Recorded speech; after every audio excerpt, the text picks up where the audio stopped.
Hey everyone, so this week's FFP discussion, I'm going to be talking about uh, the article that was written way back, whenever CrossFit was near the infancy. It was probably created maybe a year or two by the time this come out, but it's something that is incredibly relevant, and I don't think it really goes out of date.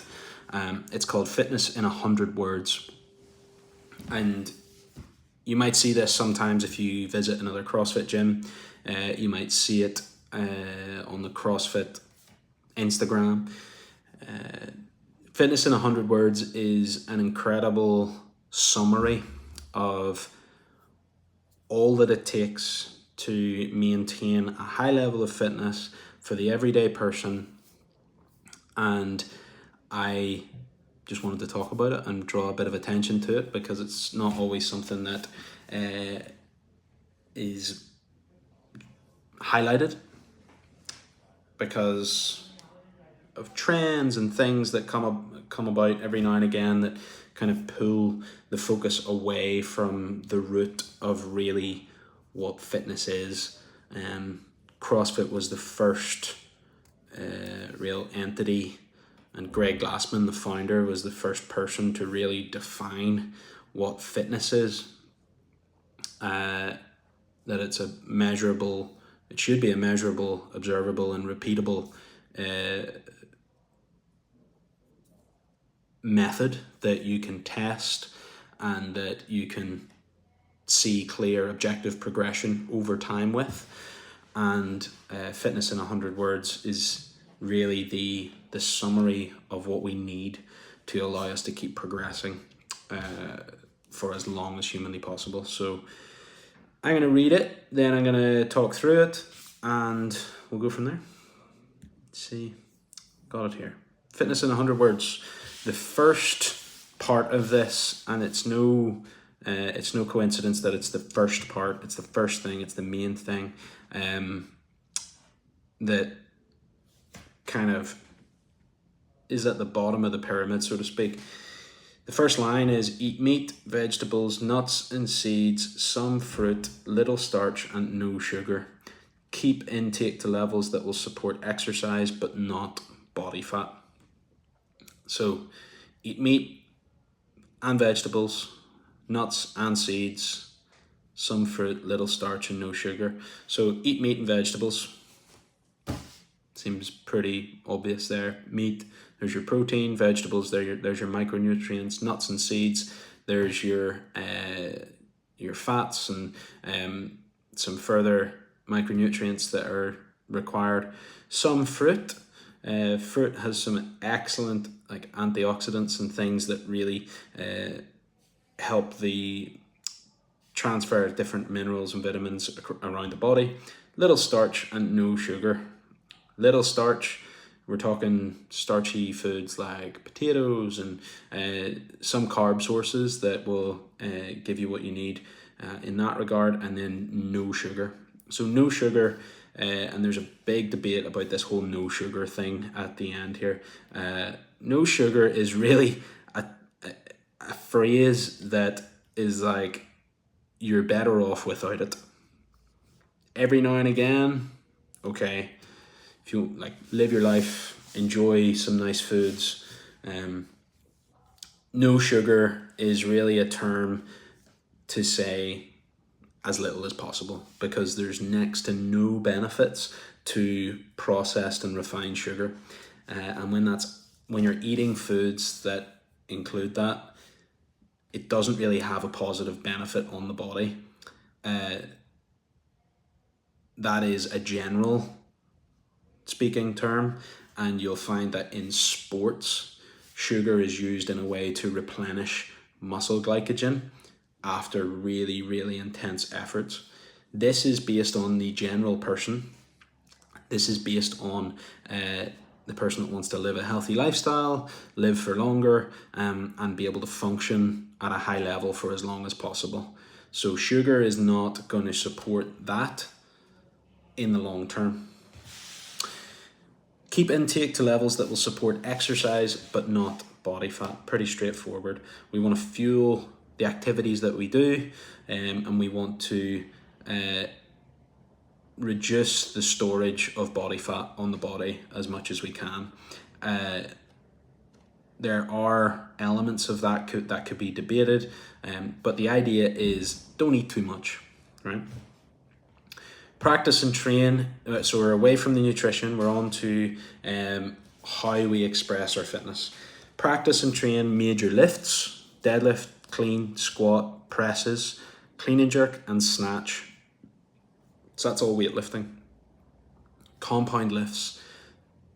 Move weights in a way that includes the entire body.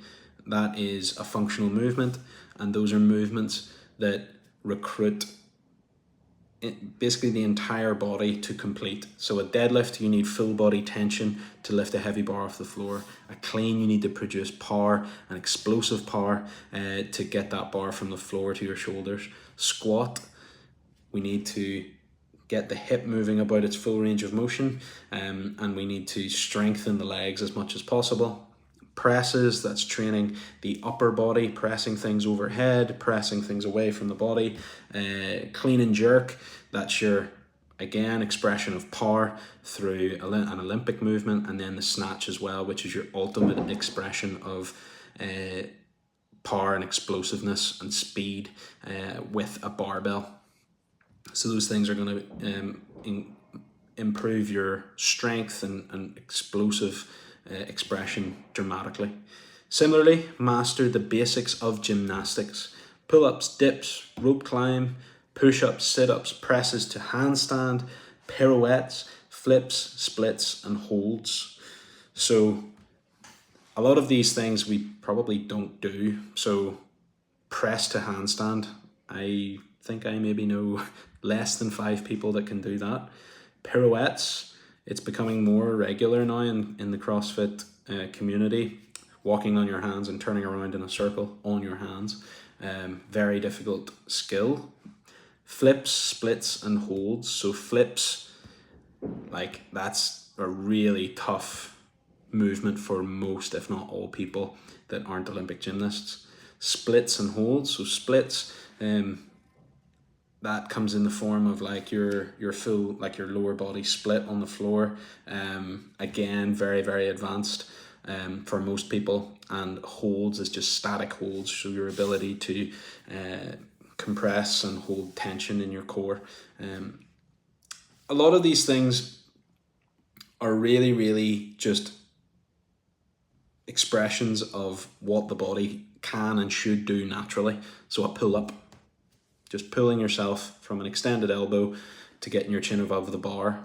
Dips, the opposite movement pattern, pressing, locking out the elbow, using your full body weight. Rope climbing, just the ability to climb a rope in and of itself is so good for you. Push-ups, sit-ups, presses. So this is all the body weight stuff. Being able to move your body in space is so incredibly useful for longevity.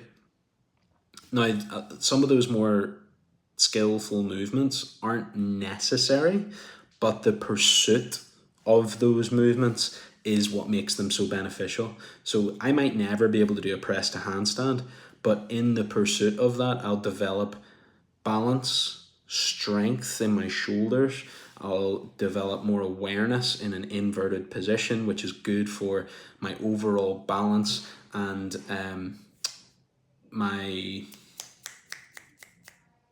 I've forgotten the word, but it's to do with your balance and your body awareness in general. Same with your pirouettes, flips, splits, and holds. They all are great for that. Bike, run, swim, row, etc. Hard and fast, pretty straightforward. Cardio elements, push hard, and the idea is increase the heart rate, increase the breathing rate, and that's going to produce good adaptation. Then it goes on to and how we should structure all of these elements of our training. So 5 or 6 days per week, straightforward. There's your prescription for how often. If you're just starting out, 3 to 4 times might be a good idea, and then build up to 5 or 6 days per week. Mix these elements in as many combinations and patterns as creativity will allow. So there's our variance. That's where we vary workouts as much as possible, because that again is what creates adaptation. If I train a muscle up or a deadlift, for example, in the same way every single week, then my body's going to adapt to that exact expression of the deadlift. Whereas if I put a deadlift in with a run, or the next week I put a deadlift in with a row or double unders or a gymnastics movement, you're pairing that movement up with something completely different, and it's going to allow you to express the deadlift in a slightly different way, and the body will adapt accordingly.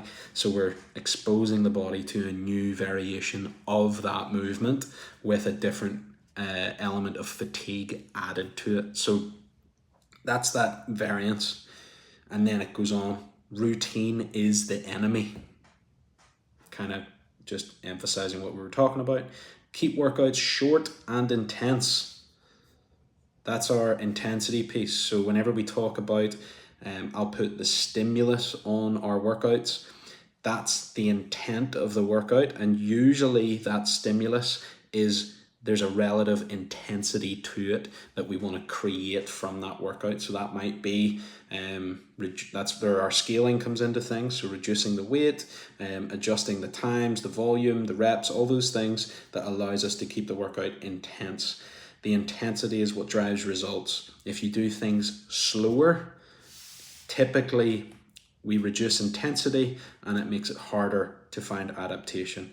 Whenever we do things faster and with good movement quality, we will tend to see the most benefit, and that is on the most general sense. There are elements of strength building and muscle building that require slow and controlled movement, but in particular when we talk about overall fitness in the general sense, short and intense is the way to go. Regularly learn and play new sports. That's the last line, the last few words of those 100. And those are the things that help us express our fitness. Those are the things that help us explore new expressions of our fitness. So it says play new sports. So it doesn't mean stay in the same domain the rest of your life. It doesn't mean do CrossFit, the sport of CrossFit, for the rest of your life. It doesn't mean play football for the rest of your life. Like, dabble in new stuff, try new things, challenge your body in a way that it's not used to. Similarly to what we do in training with keeping it varied. So that's the fitness in 100 words. I love this. I think there's a lot of people out there, and there's a lot of accounts on Instagram. I've just seen it so many times where people take this way too literally, and don't see the intent behind it. And the intent is keep it simple. Eat whole foods. Avoid routine when it comes to training. Keep it short and intense. Learn and play new sports, and you'll be fit. All right. So guys, that's I love this stuff. I'm gonna wrap it up there because it's gone on a bit, but as always with this stuff, I can talk about it forever. But if you have any questions about that, or if you have any thoughts about it, put it into the Slack group. I would love to chat more about it if it's something you find interesting. But thank you for listening. I hope it helps. I hope it helps put some of this stuff into perspective, and I will speak to you soon.